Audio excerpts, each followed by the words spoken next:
Dominique Voynet, puisque Xavier Emmanuelli d'abord, puisque Xavier Emmanuelli vous a cité, et parce que on sait aussi que vous avez été confronté à toutes les difficultés du logement insalubre et les accidents qui vont avec à Montreuil, vous y êtes confronté.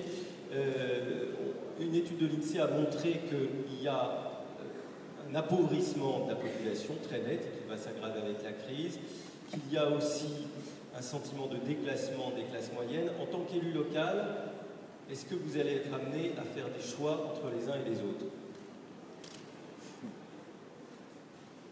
Autant dire que je n'ai pas envie du tout de répondre à cette question comme ça, en tout cas.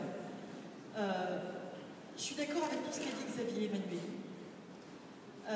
Et pour moi, le problème ne se résume pas à inventer des solutions nouvelles contre la pauvreté ou à faire des choix entre les uns et les autres.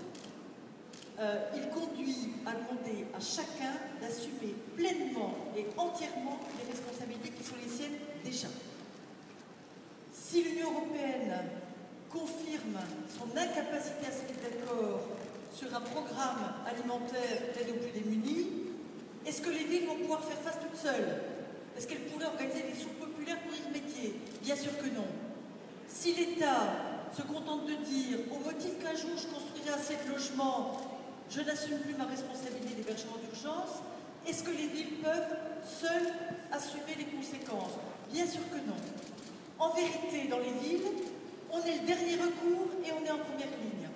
Moi, toutes les semaines, j'ai 2 familles, 3 familles, 4 familles qui débarquent dans le hall de la mairie avec des baluchons et avec des gosses parce qu'elles viennent de se faire expulser sans solution.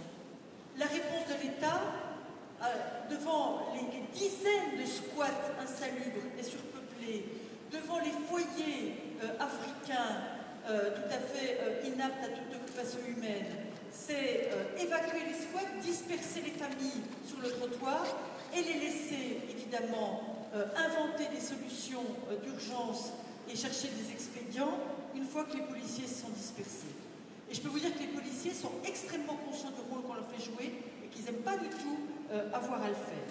Donc moi, chaque fois que je rencontre un de mes interlocuteurs au niveau de l'Union européenne, au niveau de l'État, au niveau du département de la Seine-Saint-Denis, qui est à la fois impécunieux et totalement miné par les emprunts toxiques ou plus dans le passé, c'est de dire chacun fait ce qu'il a à faire.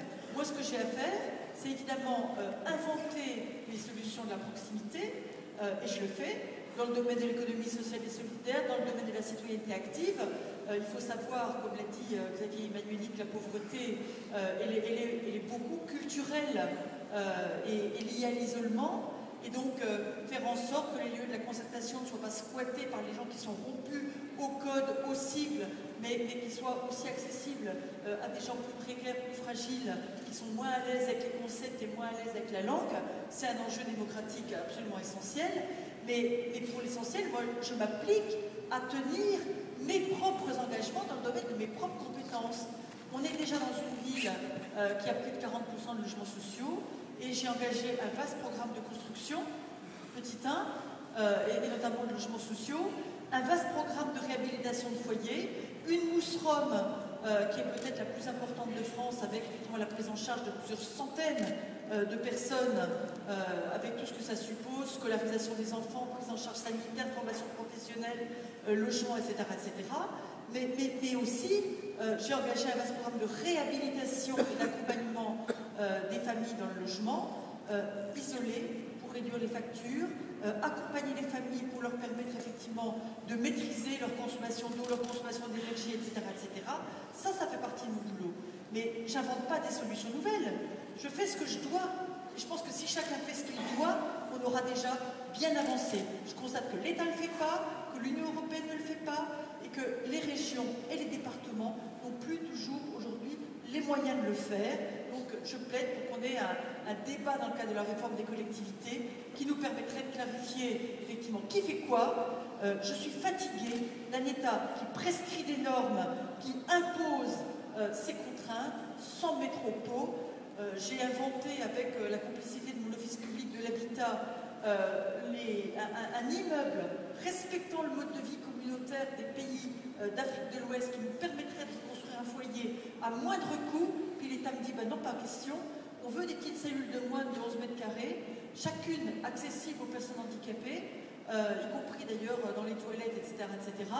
On n'y arrivera pas. Puis un jour, je me trouvais dans la situation du maire de Pantin, qui vient de vivre effectivement hier l'incendie d'un squat et la mort de 6 personnes. Je ne veux pas vivre ça, quoi. Je veux pas vivre ça. Je pense que tous les maires connaissent ça. Plutôt des solutions nouvelles, négociées et peut-être même parfois bricolées par un dialogue direct entre l'État et les collectivités, plutôt que la théorie impeccable et la réalité minable. Le fossé entre les deux est décidément plus vivable.